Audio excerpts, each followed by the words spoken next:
Welcome to AWS Mastery Labs, turning AWS chaos into clarity with bite-sized tutorials, hands-on labs, and exam-smashing tips. The AWS Certified Cloud Practitioner exam, currently referred to as CLF-C02, validates foundational, high-level understanding of AWS cloud, services, and terminology. In this video, we will be exploring 10 sample questions for this exam. The goal of this exercise is to review each question before exploring and eliminating incorrect answers, resulting in the correct answer being revealed. This is an essential technique for mastering AWS exam questions. Let's get started. A company wants an AWS service to provide product recommendations based on its customer data. Which AWS service will meet this requirement? Let us identify and interpret key phrases in the question that will help with answering it. The key phrase, product recommendations based on customer data, implies the use of machine learning or AI models that can analyze user behavior, preferences, or historical interactions, and use that to make personalized suggestions, just like you'd see on an e-commerce platform. So we're looking for a service that delivers real-time or batch recommendation systems trained on first-party customer interaction data. Option A, Amazon Polly. Polly is AWS's text-to-speech service. It converts written text into lifelike speech, allowing applications to talk. While it's incredibly useful for accessibility, audio generation, and voice-driven apps, Polly does not engage in any form of user behavior analysis or recommendation logic. Incorrect, because it is great for natural-sounding speech, not product recommendations. Option C, Amazon Comprehend. Comprehend is a natural language processing (NLP) service. It can extract key phrases, sentiments, entities, and more from textual data. While useful for understanding what users are saying or writing, it doesn't build recommendation engines based on behavior or preferences. It's good for insight generation, but not recommendations. Incorrect, because it is excellent at understanding language, but not designed to recommend products. Option D, Amazon Rekognition. Rekognition provides image and video analysis capabilities. It can detect objects, faces, scenes, and even inappropriate content in visual media. While great for media applications or security analytics, it does not analyze customer purchase behavior or suggest products. Incorrect, because it is specialized for visual recognition, irrelevant for personalized recommendations. Option B, Amazon Personalize. Amazon Personalize is a fully managed machine learning service that enables developers to build real-time personalized recommendation systems. It uses your customer interaction data, such as browsing history, purchase events, or preferences, and trains custom models to generate product, content, or action recommendations. What makes Personalize especially powerful is that it delivers highly accurate recommendations without requiring ML expertise. It supports use cases like customers who bought this also bought, ranking items, and personalized search results. Exactly what's needed in the context of the question. Correct, because it is purpose-built to take customer data and generate intelligent, individualized product recommendations. A company is storing data that will not be frequently accessed in the AWS cloud. If the company needs to access the data needs to be retrieved within 12 hours. The company wants a solution that is cost-effective for storage costs for each gigabyte. Which Amazon S3 storage class will meet these requirements? Let us identify and interpret key phrases in the question that will help with answering it. The company is storing data that's rarely accessed, which makes infrequent access or archival storage classes ideal. However, if access is needed, retrieval must happen within 12 hours, so ultra-slow options are out. Cost is also a priority, with a focus on low per gigabyte storage rates. Together, these needs point to a solution that balances affordability with acceptable retrieval time, ruling out fast but costly tiers and overly delayed archival options. Option A, S3 Standard. S3 Standard is designed for frequently accessed data. It offers low latency and high throughput, but at a higher cost per GB compared to infrequent or archival tiers. Since the company doesn't need frequent access and is cost-conscious, this option is too expensive for their needs. Incorrect, because it is optimized for frequent access, not cost-effective for rarely accessed data.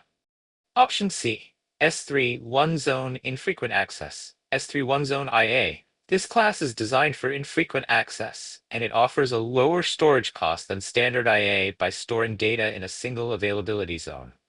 That's a risk the company hasn't said they're willing to take. More importantly, while it's good for infrequent access, the cost per GB isn't as low as Glacier classes, and it's not tailored for long-term archival where latency is acceptable. Incorrect, because it is cheaper than standard, but not the lowest cost option for long-lived cold data. Option D, S3 Standard Infrequent Access, S3 Standard IA. This is a better candidate than one-zone IA because it replicates across multiple AZs while still targeting infrequent access. It offers millisecond access times, but costs more per GB than Glacier classes.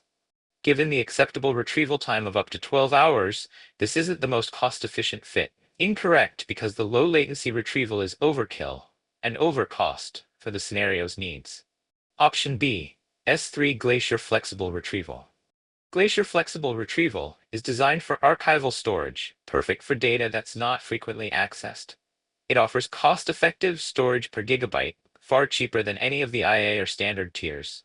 While Glacier Flexible Retrieval supports expedited retrievals in minutes, it also supports standard retrievals within 3 to 5 hours and bulk retrievals within 5 to 12 hours, exactly aligning with the requirement to retrieve data within 12 hours.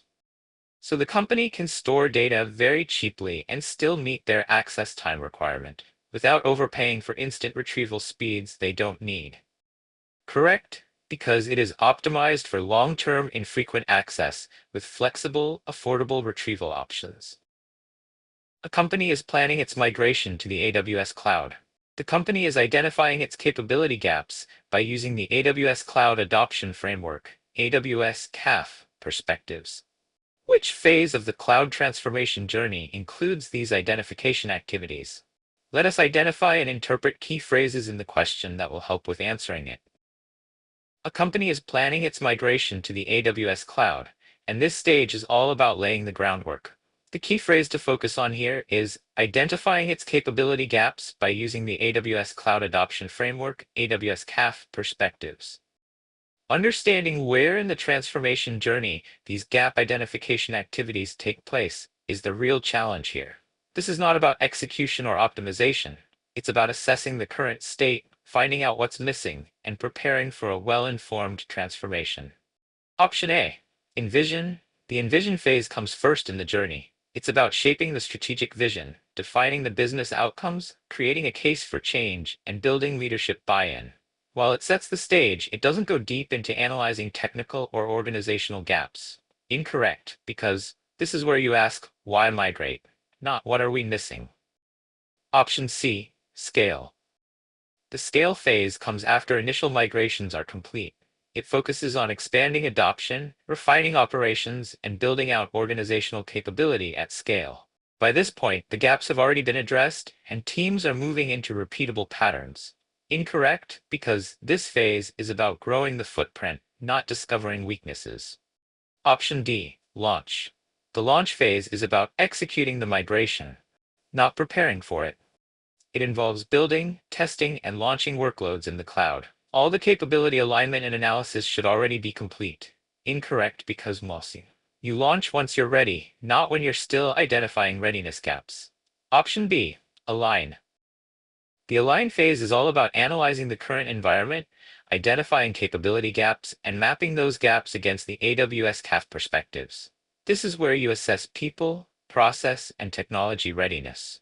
You align organizational capabilities to the cloud journey, ensuring teams, tools, and governance structures are ready for change.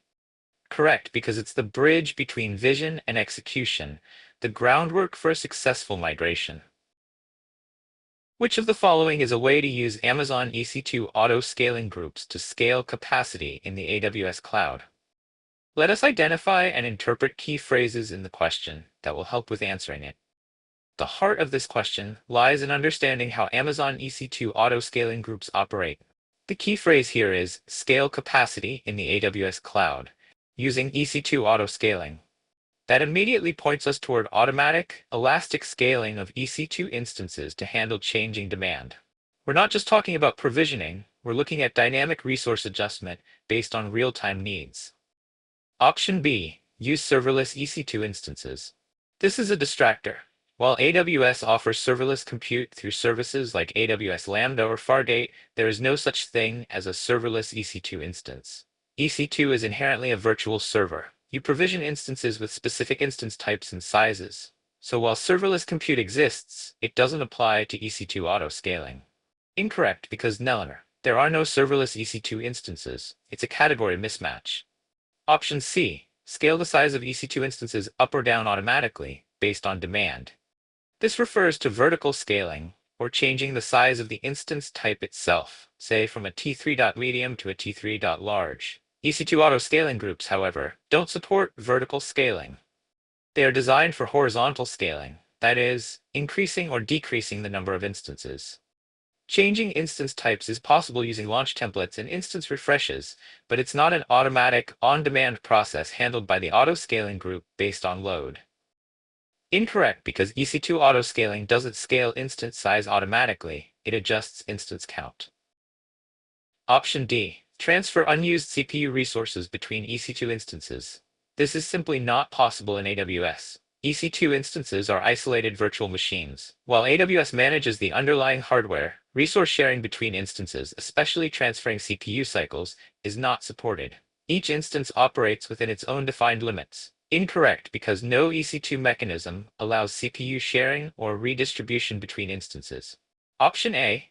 Scale the number of EC2 instances in or out automatically based on demand. This is the correct answer and a core function of Amazon EC2 auto-scaling. Auto-scaling groups can monitor metrics like CPU utilization, network traffic, or custom CloudWatch alarms to automatically add or remove EC2 instances in response to changing demand. This allows applications to maintain performance during traffic spikes and save costs during low usage periods. This elasticity is one of the fundamental advantages of cloud-native architecture and is central to operating efficiently on AWS. Correct, because auto-scaling dynamically adjusts instance count, the very definition of scaling in or out based on demand. A developer needs to maintain a development environment infrastructure and a production environment infrastructure in a repeatable fashion. Which AWS service should the developer use to meet these requirements?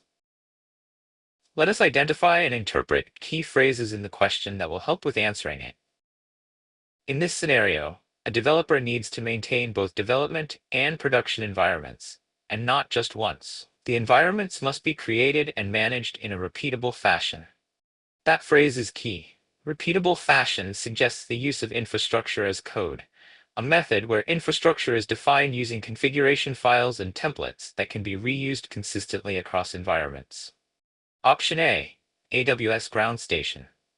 AWS Ground Station is a highly specialized service designed for communicating with satellites. It allows users to downlink and process satellite data, but it has nothing to do with provisioning infrastructure or managing environments. Incorrect, because it is great for satellite data, but completely unrelated to infrastructure management. Option B. AWS Shield. AWS Shield is a security service that provides protection against distributed denial of service, DDoS attacks. While important for securing workloads, it doesn't help with defining, maintaining, or replicating infrastructure.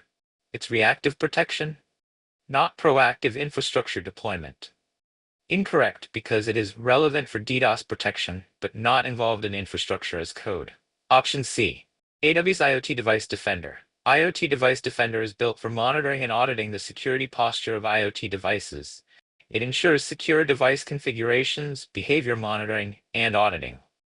Again, not an infrastructure provisioning tool, and definitely not suitable for traditional development or production environment setup. Incorrect, because it is tailored for IoT security, not infrastructure repeatability. Option D. AWS CloudFormation. AWS CloudFormation is the AWS native infrastructure as code service, allowing developers to define and provision infrastructure through templates.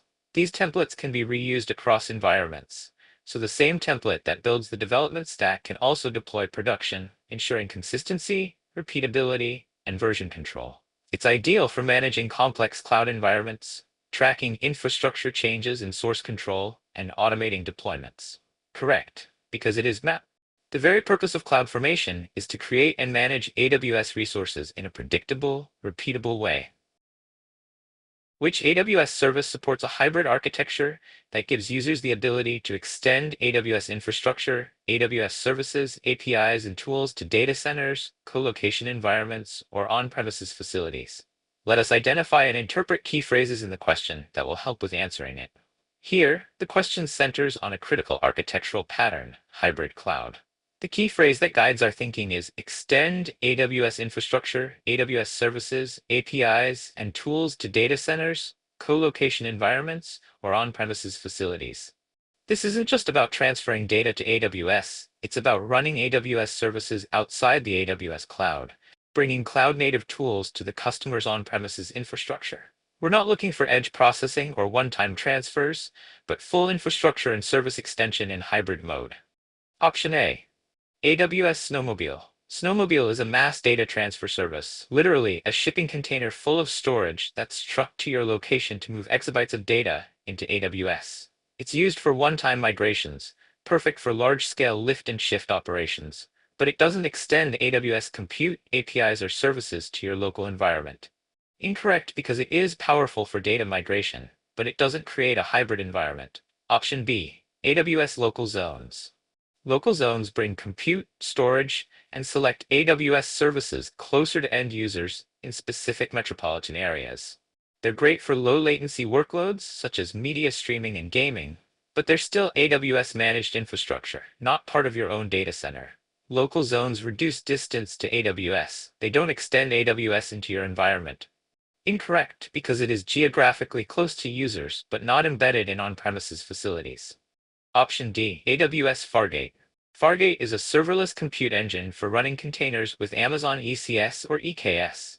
While it abstracts the need to manage servers, it's designed strictly for cloud-native applications running within AWS-managed environments. It doesn't integrate with on-premises data centers or support hybrid operations. Incorrect, because it simplifies container operations, but operates fully within AWS infrastructure. Option C. AWS Outposts. AWS Outpost is a fully managed service that extends AWS infrastructure and services directly into your data center or co-location facility. It brings AWS compute, storage, and many core services, including EC2, EBS, RDS, and EKS, to your on-premises location using the same AWS APIs and control plane. It enables true hybrid cloud, where workloads can run seamlessly between on-prem and cloud with consistent tooling, automation, and security. Correct, because Outposts delivers a native AWS experience on-premises, making hybrid deployment seamless. Which actions are the responsibility of AWS according to the AWS Shared Responsibility Model? Choose 2. Let us identify and interpret key phrases in the question that will help with answering it. Here, we're asked to determine which responsibilities fall on AWS under the AWS Shared Responsibility Model, a foundational concept every cloud practitioner must internalize. The key phrase here is responsibility of AWS, and that demands we think below the surface of your application. The shared responsibility model divides duties.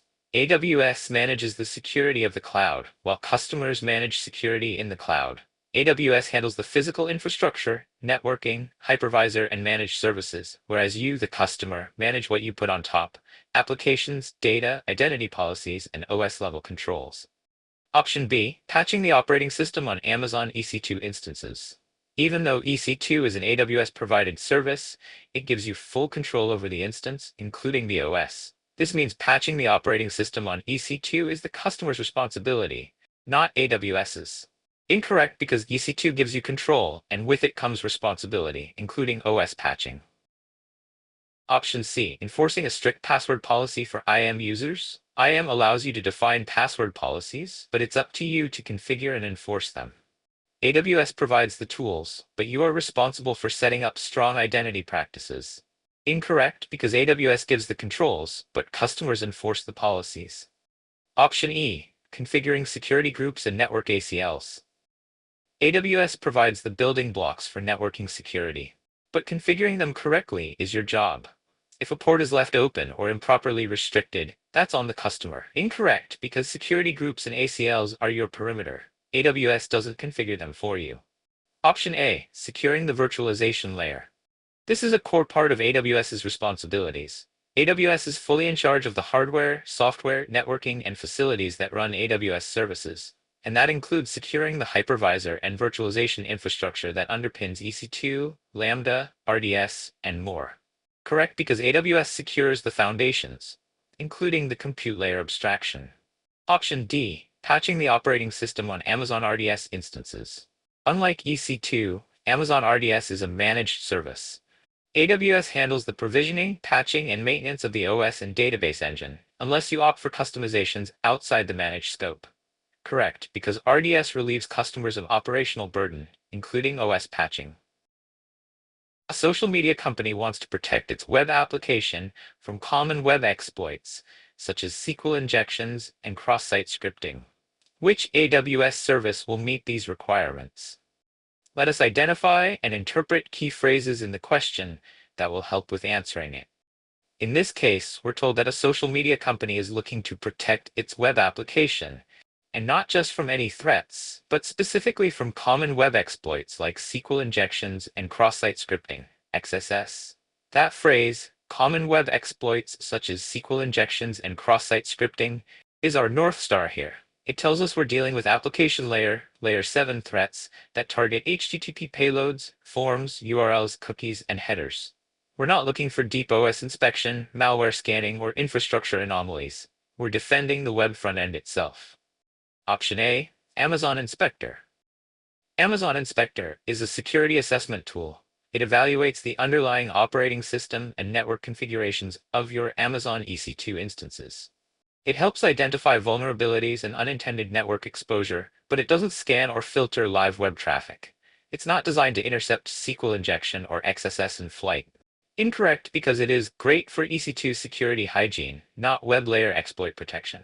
Option C, Amazon Guard Duty. Guard Duty is a threat detection service that uses machine learning to monitor for suspicious AWS account activity, such as compromised IAM credentials or reconnaissance behavior. While valuable for detecting anomalies in logs and flows, it doesn't directly protect your application from injection attacks. Incorrect, because it is ideal for account and network threat monitoring, but not web application defense. Option D, Amazon CloudWatch. CloudWatch is primarily used for monitoring and observability. It lets you collect and visualize logs, metrics, and events from AWS resources and applications. While it can help detect that something has gone wrong post factum, it doesn't actively block or inspect web traffic for malicious content. Incorrect, because it is valuable for detection and alerting, but not a protective shield for web exploits. Option B, AWS WAF. AWF, Web Application Firewall, is specifically designed to protect web applications from common attack patterns such as SQL injections, cross-site scripting, XSS, and HTTP protocol violations. It sits in front of your application, integrated with services like Amazon CloudFront, Application Load Balancer, or API Gateway, inspecting all incoming requests and applying customizable rules. It allows for IP filtering, rate-based rules, string matching, and even managed rule sets created by AWS or third parties, designed to stop exactly the kinds of threats the question describes. Correct, because it is AWS WAF is purpose-built to defend your web applications against exactly these attack vectors. A company wants to migrate its NFS on-premises workload to AWS. Which AWS storage gateway type should the company use to meet this requirement? Let us identify and interpret key phrases in the question that will help with answering it. This isn't about backup, block storage, or object storage abstraction.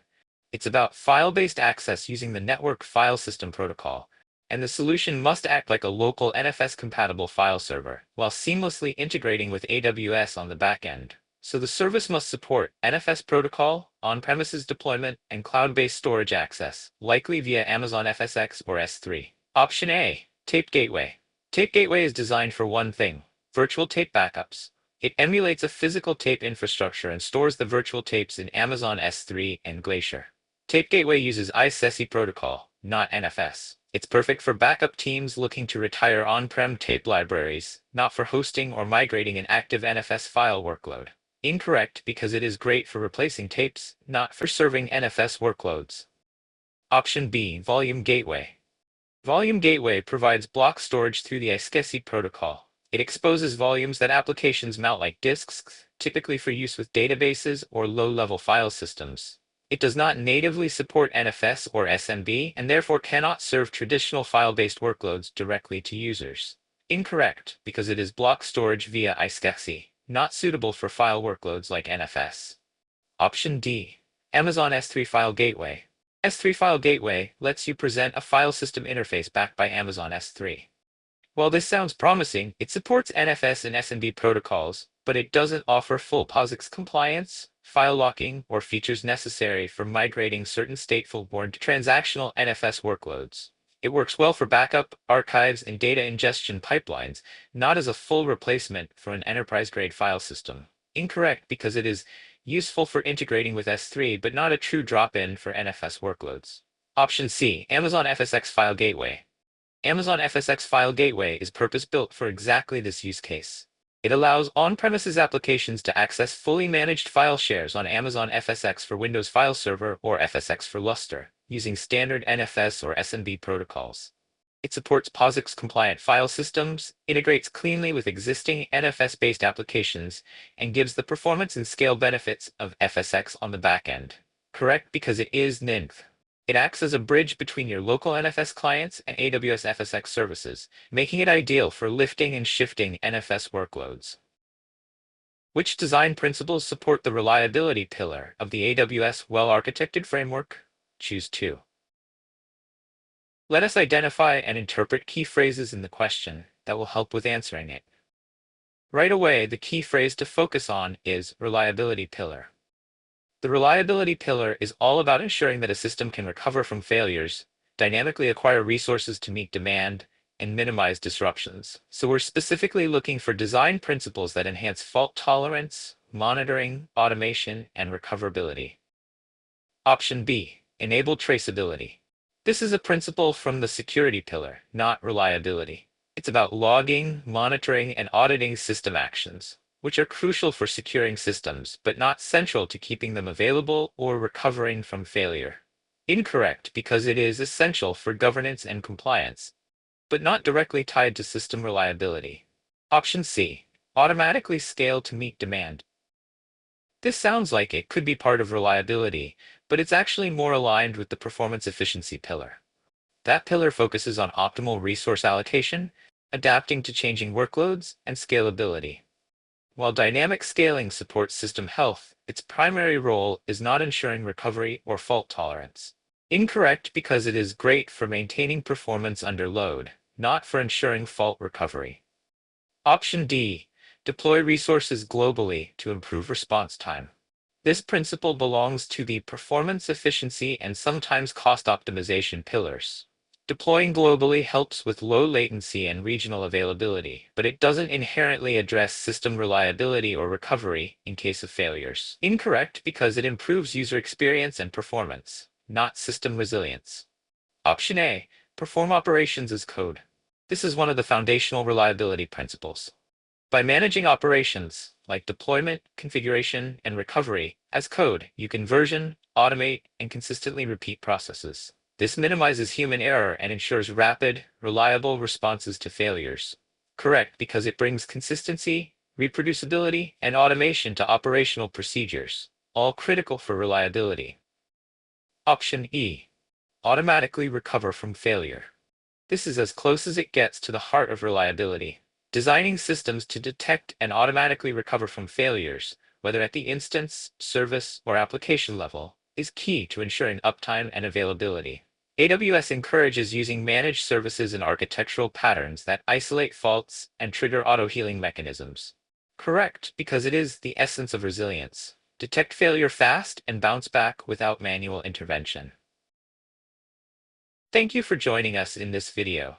If you haven't already, we'd love for you to subscribe to our channel to stay updated with our latest content. We look forward to sharing more insights with you in another video. Until then, keep exploring. And thank you for watching.